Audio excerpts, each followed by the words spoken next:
오늘은 우리가 계시록 14장에 나오는 영원한 복음을 깨달았는지 알 수 있는 5가지에 대해서 좀 알아보려고 합니다. 우리가 영원한 복음을 가지고 있는지 없는지, 내가 그 가운데 살고 있는지 없는지를 알아야 되겠죠. 그래서 그 부분을 좀 더 디테일하게 보는 시간이 좀 됐으면 좋겠습니다. 계시록 14장 6절에 모든 민족과 종족과 방언과 백성에게 전할 영원한 복음을 가졌더라. 그래서 이 영원한 복음을 가지고 있어야지만 전할 수 있는 특권을 누릴 수 있어요. 근데 우리가 영원한 복음을 가지고 있지 않는데 전하려고 하니 힘든 거죠. 자, 그게 무엇인지 한번 구체적으로 알아보겠습니다. 영원한 복음을 가진 자의 삶은 어떤 삶인가? 이거 계시록 14장 6절 또 보니 다른 천사가 공중에 날아가는데 땅에 거주하는 자들, 곧 땅에 거주하는 자들이 모두를 가리키는 거죠. 모든 민족과 종족과 방언과 백성에게 전할 영원한 복음을 가졌더라. 그래서 우리가 영원한 복음은 세 천사의 기별이라고 합니다. 그러면 세 천사의 기별보다도 영원한 복음을 가진 자는 어떤 삶을 살고 있는지를 계시록 14장 4절부터 이야기를 하고 있어요. 이 사람들은, 영원한 복음을 가진 사람들은 어떤 경험을 하고 있냐면 여자와 더불어 더럽히지 아니하고 순결한 자라. 어린 양이 어디로 인도하든지 따라가는 자며 사람 가운데서 속량함을 받아 처음 익은 열매로 하나님과 어린 양에게 속한 자들이니 그 입에 거짓말이 없고 흠이 없는 자들이더라. 그래서 여기서 보면 영원한 복음을 가진 자들은 이 삶을 살고 있는 거예요. 그럼 내가 이 삶을 살고 있지 않다라고 하면 영원한 복음을 가지고 있지 않은 삶이죠. 그럼 빨리 돌아가야 돼요. 이쪽 삶으로. 하나씩 구체적으로 보면요. 첫 번째는 여자와 더불어 더럽히지 아니한 자들이라고 이야기를 하고요. 두 번째는 어린 양의 음성만을 따라가는 자들이에요. 세 번째는 속량함을 받고 있는 자들. 그래서 결국은 온전한 속량함의 경험 가운데 들어가 있는 자겠죠. 지금 우리는 계속 속량함의 경험을 받고 있어요. 그리고 거짓말이 없는 자들입니다. 그 거짓말이 없으면 드디어 흠이 없는 자로 하나님 앞에 설 수 있다는 거예요. 이 5가지가 우리 삶 속에 현재 있는 자만이 내가 영원한 복음 안에 있구나 라는 걸 알 수가 있는 거죠. 자, 그 입에 거짓말이 없는 자는 첫째 천사의 기별입니다. 이게 풀어서 쓰는 것이 이제 첫째, 둘째, 셋째 천사의 기별로 나타나는 거죠. 자, 여자와 더불어 더럽히지 아니한 자들, 이것이 둘째 천사의 기별이고요. 그 다음에 흠이 없는 자들, 이게 셋째 천사의 기별입니다. 흠이 없다라는 것은 하나님의 계명에 온전히 화합되고 있다라는 뜻이죠. 그럼 흠이 없는 자는 하나님이 만들어주시는 거예요. 우리가 첫째 천사의 기별에 들어가 있고 둘째 천사의 기별의 경험을 하고 있으면. 자, 구체적으로 하나씩 좀 알아볼게요. 여자와 더불어 더럽히지 아니한 자들이라는 것은 음녀의 거짓 교리에서 완전히 빠져나온 무리. 이게 둘째 천사의 기별이죠. 우리가 계시록 17장 4절에 그 여자는 자주빛과 붉은빛 옷을 입고 금과 보석과 진주로 꾸미고 손에 금잔을 가졌는데 가증한 물건과 그 음행의 더러운 것들이 가득하더라 이거죠. 근데 그의 이마에 이름이 기록돼요. 그래서 하나님의 이름이 우리 이마에 기록돼야 되는데 이 가증한 물건과 음행의 더러운 것 안에 들어가 있으면 그 이마에는 사단의 이름이 기록되어 있다라는 거죠. 그래서 그 이름이 기록되었으니 비밀이라 큰 바벨론이라 땅의 음녀들과 가증한 것들의 어미라 하였더라. 내가 본 바 음녀가 앉아있는 물은 음녀가 앉아있는 곳엔 모든 사람을 지금 가리키고 있어요. 백성과 무리와 열국과 방언들이라. 그래서 우리가 지금 계속 교제하고 있죠. 가증한 것들의 어미다. 그러면 바벨론은 음녀들의 어미라고 불리워지고 있다. 그러면 음녀의 딸들은 그 음녀의 교리와 전통을 그대로 이어받고 그 음녀의 모본을 따라 세상과의 불법적 인연을 맺기 위하여 하나님의 진리와 그분께서 인정하시는 바를 희생하는 그러한 모든 교회를 상징하는 것이 아닐 수 없다. 그래서 교회가 천주교의 교리에 완전히 점령되고 있는 것을 지금 가증한 것들의 어미 안에 들어가 있다라는 거예요. 그래서 음녀의 딸들이라고 이야기를 하죠. 자, 그 음녀의 교리와 전통을 무엇이라고 이야기하냐면요. 보혜사는 진리의 성령이라고 불리워진다. 맞죠? 그래서 우리가 진리 가운데 있을 때 성령의 충만함을 얻게 되는 거예요. 거짓 교리와 유전을 통하여 사단은 마음을 지배하는 그의 세력을 얻는다. 그래서 우리가 거짓 교리 안에 들어가 있으면 사단이 내 마음을 그리고 내 믿음을 완전히 잡아간다라는 거예요.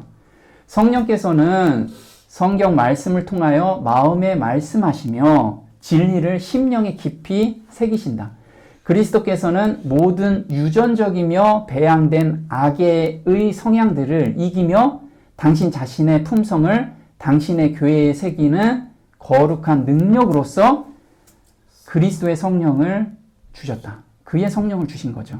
그래서 이 악의 성향들을 이기기 위해서 능력으로 임하시는 내용이 바로 그분의 성령으로 능력을 우리한테 주신다라는 거죠. 자, 이거는 말세에 선포되어야 한다라고 이야기를 해요. 그래서 너희들은 현재 음녀의 교리 안에 들어가 있다. 거기에서 나와라. 그게 바벨론에서 나오라는 둘째 천사의 기별이라는 거죠.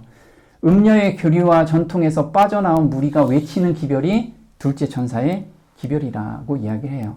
그래서 계시록 14장 8절에 또 다른 천사 곧 둘째가 그 뒤를 따라 말하되 무너졌도다 무너졌도다 큰 성 바벨론이요 모든 나라에게 그의 음행으로 말미암아 진노의 포도주를 먹이던 자로다 하더라. 이렇게 나오죠. 그래서 무너진 게 큰 성 바벨론인데 이것은 둘째 천사의 기별이다. 곧 무너졌도다 큰 성 바벨론이요 모든 나라를 그 음행으로 인하여 진노의 포도주로 먹이던 자로다 하던 것과 똑같은 기별이다.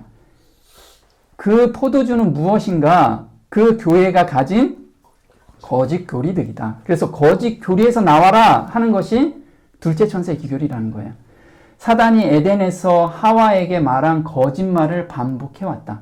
그것은 영혼의 자연적 불멸, 영혼 불멸 사상이다. 그 교회는 사람의 계명으로 교훈을 삼아 가르친 많은 오류들을 광범위하게 유포시켰다. 그래서 영혼 불멸 사상이 바탕이 돼서 모든 교리로 이 교회를 완전히 장악하고 있다라는 거예요. 거기에서 나와라.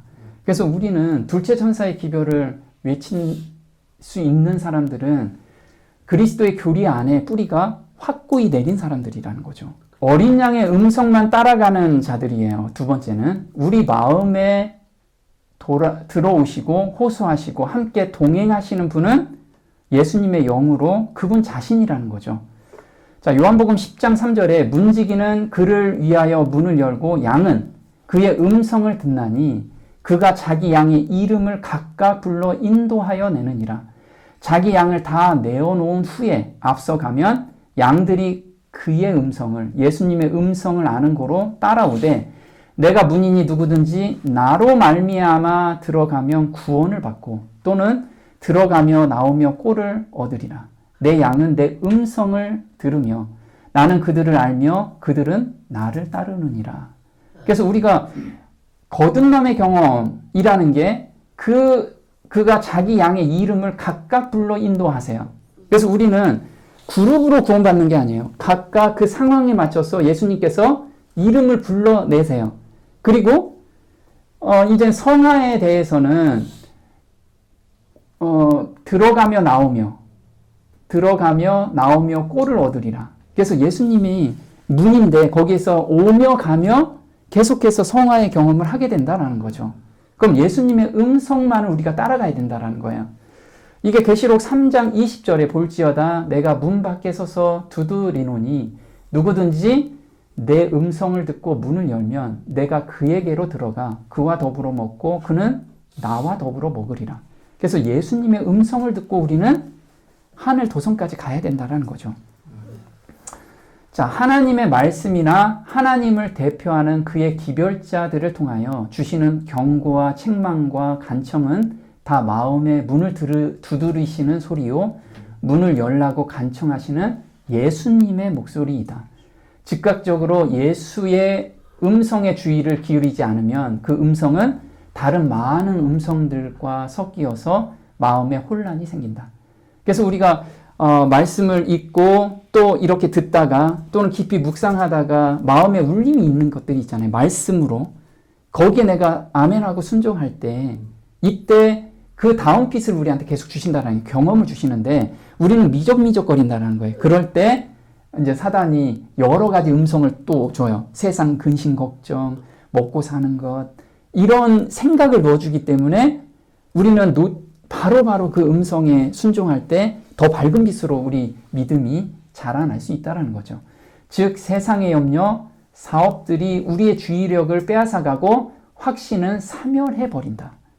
그래서 내가 구원에 대한 확신이나 믿음에 대한 확신이 서서히 사라지고 있다라고 하면 지금 예수님의 음성을 계속해서 내가 게을러서 미루고 있었다는 거죠. 그 결과가 지금 내가 신앙에서 확신이 없는 그런 삶을 살고 있다는 거예요.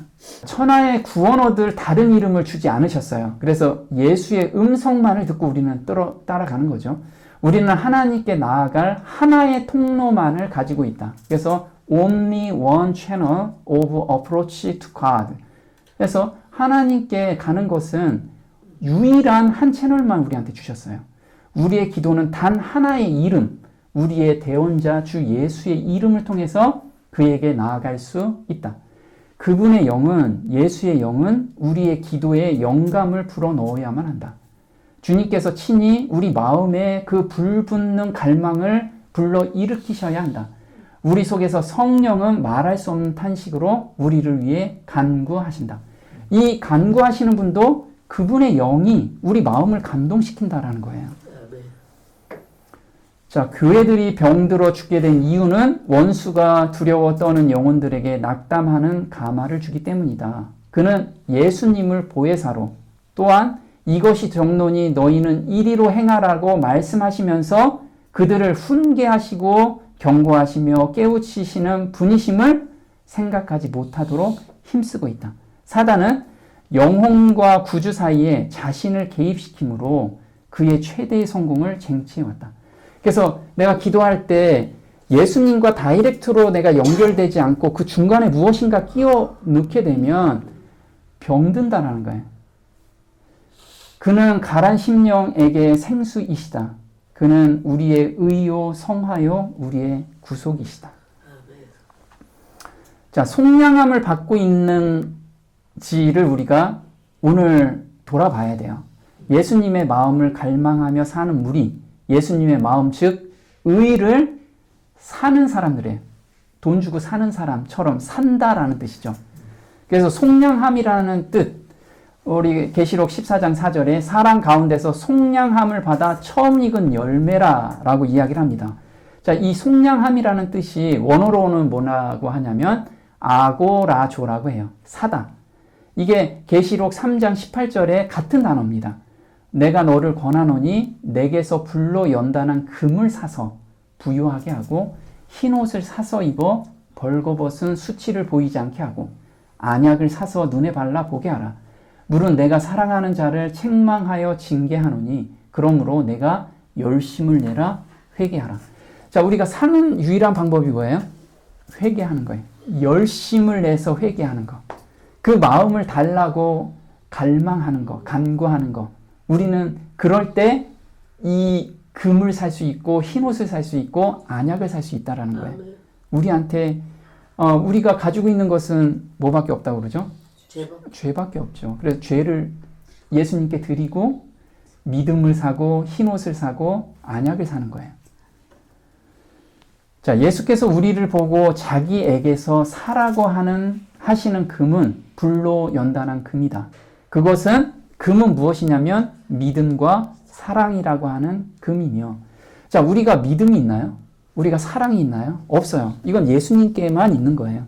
그래서 우리가 이 없는 것을 예수님께 드리고 예수님께 저걸 받는 거라는 거죠. 그 속에는 찌꺼기가 하나도 섞여 있지 않다. 흰옷은 그리스도의 의이며 그리스도만이 주실 수 있는 혼인 예복이다. 안약은 우리에게 매우 부족한 참된 영적 식별력이다. 왜냐하면 영적인 것은 영적으로라야 분별할 수 있기 때문이다. 그래서 우리는 영적 식별력까지 사야 돼요. 예수님께 강구해서 받아야 돼요. 그걸. 이게 우리 지금 속량함을 받고 있는 자가 바로 이 세 가지를 사고 있는 자죠. 자, 누구에게 사느냐에 따라서 슬기로운 처녀냐, 미련한 처녀냐가 나뉘어져요. 그래서 예수님께서는 이 세 가지를 예수님께 사라고 이야기를 하죠. 그러면 우리가 이 세 가지를 지금 내가 가지고 있지 않고 사고 있지 않다라고 하면 누구한테 사는 거예요? 사단한테 사고 있는 거예요. 자, 마태복음 25장 8절에 미련한 자들이 슬기 있는 자들에게 이르되 우리 등불이 꺼져가니 너희 기름을 좀 나눠달라 하거늘 슬기 있는 자들이 대답하여 이르되 우리와 너희가 쓰기에 다 부족할까 하노니 차라리 파는 자들에게 가서 너희 쓸 것을 사라. 그래서 파는 자 하나를 이야기한 게 아니라 둘 이상 파는 자들. 그래서 아까 예수님께로부터 사라. 파는 자는 예수님 한 분 계시고 또 하나는 사단을 이야기하는 거예요. 그래서 너희 쓸 것을 사라. 근데 사람들은 이 슬기로운 처녀와 미련한 처녀는 진짜 교회에서 열심히 있는 사람이에요. 근데 결국은 예수님께 사지 않기 때문에 내가 너희를 알지 못하노라 라고 이야기를 해요. 자기는 엄청나게 산 것 같은데 뭔가 있는 것 같은데 결국은 사단한테 샀다라는 거예요. 그러니까 우리가 지금 나의 신앙이 어디에 뿌리를 내리고 있는지를 우리는 항상 돌아보는 것이 필요하다는 거죠. 자, 우리 많이 교제했습니다. 그 입에 거짓말이 없는 자. 자, 거짓말이 없는 삶을 살게 되면 흠이 없는 자로 바꿔주시는 거예요. 이게 결과라는 거죠. 그래서 내가 흠이 없는 자가 돼야지 해서 개혁도 하고 이거 굉장히 좋아요. 그런데 그 사람의 의로는 하나님 앞에 설 수가 없다라는 거예요. 우리가 그 이야기하죠. 계시록 14장 5절에 그 입에 거짓말이 없고 흠이 없는 자더라. 그래서 원어로 이렇게 읽습니다. 근데 원어에서는 이렇게 해석을 하죠. 거짓말이 그들의 안에서 발견되지 않았다. 그래서 그들은 흠들이 없는 자들이라. 그래서 거짓말이 없는 자가 흠이 없는 자라는 거예요. 저는 처음에 이 거짓말이 없다라는 것에 너무 부담이 됐어요. 난 매일 거짓말하고 있는데 하얀 거짓말도 많이 하고 정말 이런 거냐. 우리가 성경을 명확하게 알지 못하면 진리가 우리를 자유케 하는데 얽매이게 된다라는 거죠. 요한일서 1장 5절에 우리가 저에게 듣고 너희에게 전하는 소식이 이것이니 곧 하나님은 빛이시라. 그에게는 어둠이 조금도 없으시니라. 만일 우리가 하나님과 사귐이 있다 하고 어둠 가운데 행하면 거짓말을 하고 진리를 행치 아니하거니와. 그래서 우리가 하나님과 우리는 사귄다고 하죠. 기도 중에 계속 사귄다고 해요. 그런데 어둠 가운데 행하면 거짓말을 행한다라고 해요. 그럼 어둠 가운데 행하는 것이 무엇인지 알아야겠죠. 자, 7절에 저가 빛 가운데 계신 것과 같이. 그러면 빛 가운데와 어두운 가운데 이게 지금 대조를 딱 이루고 말씀을 하세요.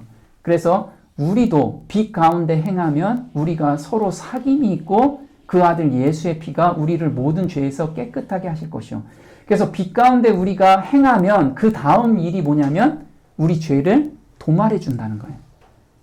그러면 빛 가운데 행한다라는 것이 바로 8절에 이렇게 나오죠.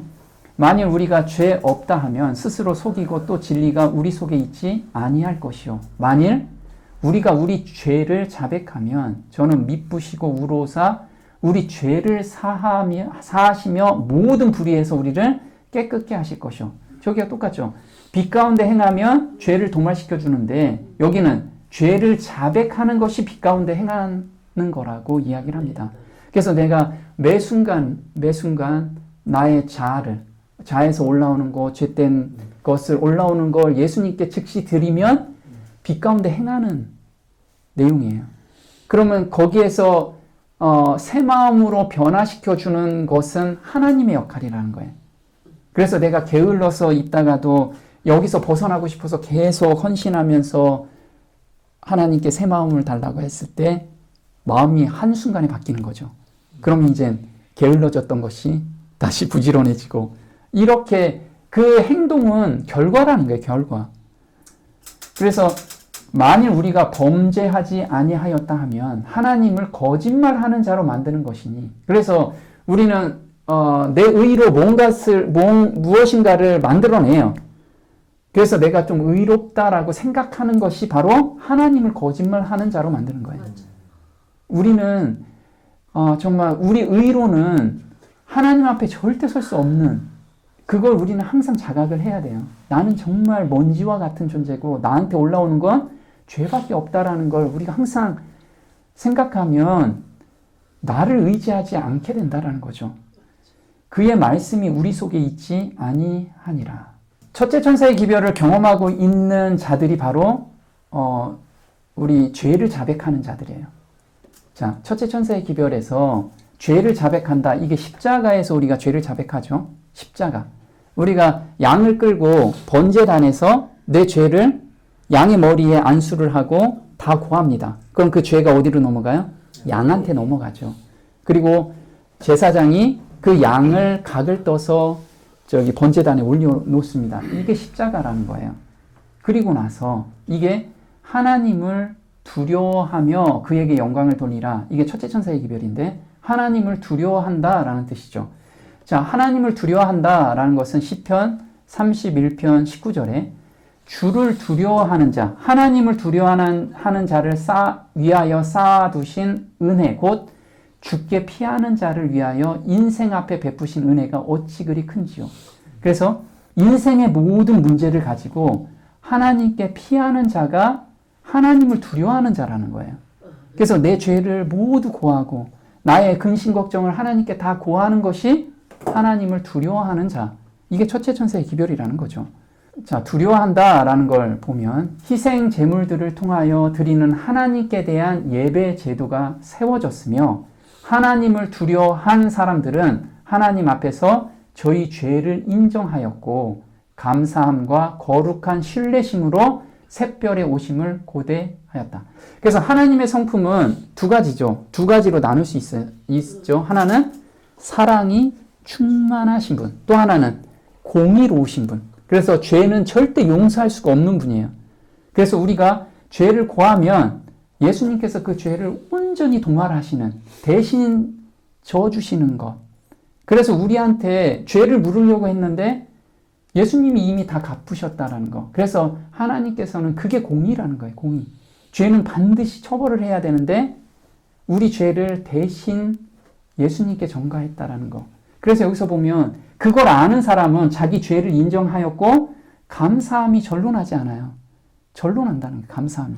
그리고 내가 더 이상 죄를 짓지 않는 데까지 변화를 시켜주시는 하나님을 신뢰한다라는 거예요. 그래서 거룩한 신뢰심으로 샛별의 오심을 고대하였다. 샛별이신 주님께서는 하나님께 대한 회개와 우리 주시며 구세주이신 예수 그리스도에 대한 믿음을 통하여 아담의 타락한 후손들을 하늘로 인도하실 것이다. 자, 하늘로 인도하신다라는 이 말씀이 얼마나 깊이가 있냐면, 하나님께서는 죄가 한 톨도 없는 분이세요. 하나님의 쉐키나 영광은 먼지터럭이라도 죄가 있으면 그 죄를 태우면서 그 죄인은 죽습니다. 그럼 우리가 하늘로 인도하신다라는 건 우리가 먼지털 하나도 없이 다 도말하신다는 거. 이 약속을 우리한테 주신 거예요. 이게 얼마나 감사가 돼, 이게. 모든 불의에서 우리를 깨끗하게 한다. 이게 지성소 경험이라는 거예요. 지성소에서는 죄를 도말하는 경험을 얻게 되죠. 그래서 이게 영광을 돌린다라는 거예요. 자, 영광을 돌린다라는 것은 내가 어떤 죄된 습관에서 벗어날 수 없는 상황이 돼요. 우리가 대부분 다 그렇죠. 그리고 어떤 미워하는 사람을 절대 용서가 안 돼. 그냥 머릿속에서는 잊자 하지만 그 상황이 오면 막 심장이 두근거리고 막 그렇죠. 그런데 그 마음을 변화시켜 주시겠다. 이게 모든 불의에서 깨끗하게 하신다.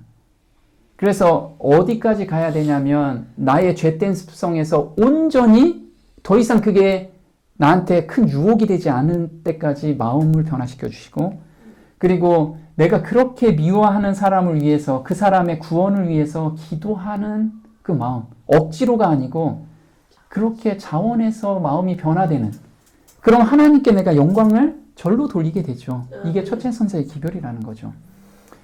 그래서 로마서 3장 25절에 이 예수를 하나님이 그의 피로 인하여 믿음으로 말미암는 화목제물로 세우셨으니 이는 하나님께서 길이 참으시는 중에 전에 지은 죄를 간과하심으로 자기의 의로우심을 나타내려 하심이라. 전에 지은 죄를 간과하신대요. 내가 전에 지은 죄를 도말한다라는 뜻이죠. 여기서 화목제물이라는 뜻이 뭐냐면 힐라스테리온이라고 해요. 속죄소 시은좌라고 해요. 그래서 여기서 보면 이 예수를 하나님이 그의 피가 십자가부터 시작해서 화목제물, 시은자까지 우리를 인도해 가시는 거예요. 그래서 우리가 지성소 경험이라는 것은 내 마음에서 죄가 도말되는 경험을 매 순간 해야 되는 거예요. 그게 우리는 온전한 용서의 경험이라고 이야기를 하죠. 이 경험 가운데 들어간 자만이 하늘에 이제 늦은 비가 내릴 때 지금 그게 늦은 비의 빗방울의 경험이라는 거예요. 우리한테. 그 경험을 한 자가 31절에 그런즉 우리가 믿음으로 말미암아 율법을 폐하느냐 그럴 수 없느니라. 도리어 율법을 굳게 세우느니라. 이 굳게 세운다라는 것은 율법을 온전히 우리한테 삶에서 이루어진다라는 거예요. 화합해진다라는 거. 내가 율법을 지켜서가 아니고 마음의 변화가 된 사람들에게는 이게 경험적으로 들어와진다라는 거죠. 자, 사람 속에 있는 모든 선한 것들은 모두 다 성령께서 역사하신 결과이다. 성령은 우리를 가르치사 우리들의 생활에서 의를 나타내라고 하신다. 이 세상에서 우리가 할 수 있는 가장 큰 일은 그리스도의 품성을 생활화함으로써 하나님께 영광을 돌리는 것이다. 하나님은 자신에 대하여 죽은 사람들만을 온전케 하실 것이다. 기쁨으로 자신에 대하여 죽은 사람들은 이제 내가 산 것이 아니요 내 안에 그리스도께서 사신 것이라 라고 말할 수 있다. 자, 보면 모든 선한 것들은 모두 다 성령께서 역사하신 결과라는 거예요. 우리가 율법을 굳게 지키는 것은 결과지 우리가 이걸 지키려고 하는 게 아니라는 거예요. 그래서 여기서 보면 자기에 대하여 죽은 사람들만이 온전케 하실 것이다. 내가 어떻게 죽을 수 있죠? 헌신 기도로 내가 죽을 수 있죠. 내 자아가 올라오는 거 예수님께 너 할 수 없잖아. 내가 해줄게. 나한테 고해. 이게 헌신이라는 거예요. 이 헌신 기도를 계속하면 놀라운 경험을 우리한테 주신다라는 거예요. 계시록 14장 7절에 첫째 천사의 기별이 이거죠. 그가 큰 음성으로 이르되 하나님을 두려워하며 그에게 영광을 돌리라. 이는 그의 심판의 시간이 이르렀으니 하늘과 땅과 바다와 물들의 근원을 만드신 이를 경배하라. 자, 이게 순서가 있는 거죠. 하나님을 두려워하라. 이게 아까 십자가의 경험이고 영광을 돌려라. 이게 도말함의 경험을 한 자만이 경배를 올릴 수 있다라는 거예요. 이 단계예요. 내가 그래서 경배해야지 한다고 경배가 안 돼요. 사실. 그래서 내가 죄를 고하고 그 다음에 회개하고 그 다음에 마음의 변화까지 받은 사람만이 하나님을 그냥 마음속에서 우러나오잖아요. 막 찬송이 나오고 하나님께 감사의 예배가 절로 나온다라는 거예요. 이스라엘 백성들은 그들이 하나님의 소유라는 것을 나타내기 위하여 문에다 피를 가지고 표시를 하였다. 이게 십자가의 경험이죠. 피를 발랐어요. 그와 같이 이 시대의 하나님의 자녀들도 하나님이 지정하신 표를 갖게 될 것이다. 그들은 하나님의 거룩한 율법과 조화되는 입장을 취할 것이다. 전체적 파멸에서 하나님의 백성들을 보존하시기 위하여 히브리인들이 사는 집에 문에다 한 표를 주신 것과 똑같이 모든 하나님의 백성들에게는 사람마다 각각 어떤 표식이 주어질 것이다. 자, 그러면 우리가 표가 인이라고 하죠. 인이 표라고 합니다. 그러면 여기서 말하는 인은 뭘까요? 문설주에 피를 바르는 것이 인 맞는 삶이에요. 그럼 우리가 인 맞는 삶은 십자가에서 내가 죄를 고하고 회개하고 용서함의 경험을 받는 것. 이게 지금 인을 받는 삶이라는 거예요. 그럼 하나님께서 그 다음 해주실 게 뭐냐면 하나님은 선언하시기를 하나님께서 선언하시는 거예요. 이 가운데 들어가 있는 사람은 나는 그들을 거룩하게 하는 여호와인 줄 알게 하려 하여 내가 내 안식일을 주어 그들과 나 사이에 표징을 삼았었노라. 그래서 요 두려워하며 영광을 돌리는 가운데 들어간 사람은 삶에서 그냥 자연스럽게 경배가 나오는, 그래서 사람들이 보면 와, 저 예수님 믿는 사람이면 저 정도 살아야지. 저 사람 따라가고 싶다. 이게 삶에서 자연스럽게 나오는 거예요. 아, 나는 표를 받아야지가 아니고 사람들이 그걸 너의 착한 행실을 보고 따라오게끔 만들어준다는 거예요, 하나님이. 자, 그럼 지정하신 표는 무엇이냐? 하나님의 백성들의 이마에 쳐진다는 살아계신 하나님의 인이란 무엇인가? 그것은 천사들은 읽을 수 있겠지만 사람의 눈으로는 읽을 수 없는 표이다. 왜냐하면 멸망의 천사가 구속의 표인 이 표를 읽어야 하기 때문이다. 총명한 마음을 가진 그들은 주의 양자로 택함을 입은 아들, 딸들에게서 갈바리 십자가의 표를 보았다. 자, 여기서 보면 멸망의 천사들이 무엇을 봤어요? 십자가를 봤어요. 그게 표라는 거예요. 우린 지금 입 맞는 삶을 너무 추상적으로 생각한다는 거예요. 오늘 내가 입 맞는 삶을 살 수 있는데 하나님의 율법을 범한 죄는 사라지고 그들은 혼인 예복을 입고 있었으며 하나님의 모든 계명을 신실히 순종한다. 내가 죄를 고하고 여기에서 멈추면 모든 계명을 신실히 순종하는 게 아니에요. 어디까지 가야 돼요? 율법과 온전히 화합되는 데까지 가야 되는 거예요. 그게 온전히 도말하는 경험, 용서의 경험까지 가지 않으면 여기까지 못 가는 거예요. 모든 계명을 신실히 순종하는 것까지. 혼인 예복을 입지 않은 거라는 거죠. 그래서 우리는 여기까지 가게 우리는 간구하고 매달려야 돼요. 그래서 죄와 싸우되 피 흘리기까지 싸우지 않았다. 내가 이거 하지 말아야지가 아니고 마음을 변화시켜 주세요를 매달리라는 거예요. 그럼 하나님이 변화시키고 우리는 자랑할 것이 하나도 없죠. 내가 한 게 하나도 없으니까. 하나님이 주신 거로 변화됐기 때문에 그 경험 가운데 매번 들어가라는 거죠. 그럼 경배는 누구한테 경배를 해야 되느냐? 마태복음 15장 8절에 이 백성이 입술로는 나를 존경하되 마음으로 내게서 멀도다. 사람의 계명으로 교훈을 삼아 가르치니 나를 헛되이 경배하는도다 하였느니라. 그래서 하늘과 땅과 바다와 물들의 근원을 만드신 이를 우리는 경배해야 돼요. 자, 그 만드신 이가 누군지를 우리가 정확히 알아야겠죠. 말씀이신 그리스도, 하나님의 독생자는 그 본질과 품성과 목적에 있어서 영원하신 하나님 아버지와 일체였고 온 우주에서 무슨 일이든지 하나님과 함께 의논하고 계획하시는 유일한 분이셨다. 다른 분이 없으셨어요. 하나님과 예수님밖에 없었다라는 거죠. 하늘 아버지께서는 그리스도를 통하여 하늘에 있는 모든 것들을 창조하셨다. 그리스도를 통해서만 창조를 하셨어요. 그래서 히브리서 1장 2절에 예수님을 나타내는 게 이거죠. 이 모든 날 마지막에 아들로 우리에게 말씀하셨으니 이 아들을 만유의 후사로 세우시고 또 저로 말미암아 모든 세계를 지으셨느니라. 또 맏아들을 이끌어 세상에 다시 들어오게 하실 때에 하나님의 모든 천사가 저에게 경배할지어다. 누구한테 경배해요? 아들, 예수님한테 경배해요. 하나님은 당연히 경배하고. 그래서 제자들은 계시록에도 누구와 누구를 경배하라라고 이야기했는지 내가 또 들으니 하늘 위에와 땅 위에와 땅 아래와 바다 위에와 또 그 가운데 모든 만물이 가로되 보좌에 앉으신 이 하나님과 어린 양에게 찬송과 존귀와 영광과 능력을 세세토록 돌릴지어다 하니 내 생물이 가로되 아멘 하고 장로들은 엎드려 경배하더라. 근데 우리가 하나님과 예수님만 경배해야 되는데 그러지 않으면 다른 거를 경배할 수 있다라는 거예요. 자, 이사야서 14장 13절에 내가 내 마음에 이르기를 내가 하늘에 올라 하나님의 뭇별 위에 내 자리를 높이리라.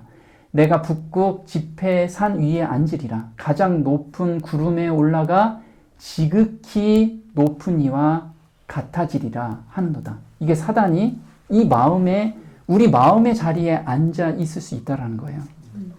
그래서 경배를 받을 수 있다라는 거죠. 사단은 한때 하늘에서 그리스도 다음으로 존경받는 천사였다. 그래서 하나님이 1번, 그리스도가 2번, 그 다음이 사단이 3번이에요.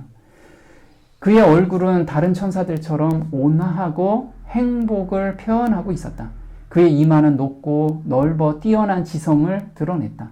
그의 형체는 완벽했고 그의 태도는 고귀하고 위엄이 있었다. 그러나 하나님이 그의 아들에게 우리의 형상대로 사람을 만들자고 말하셨을 때 사단은 예수를 시기했다.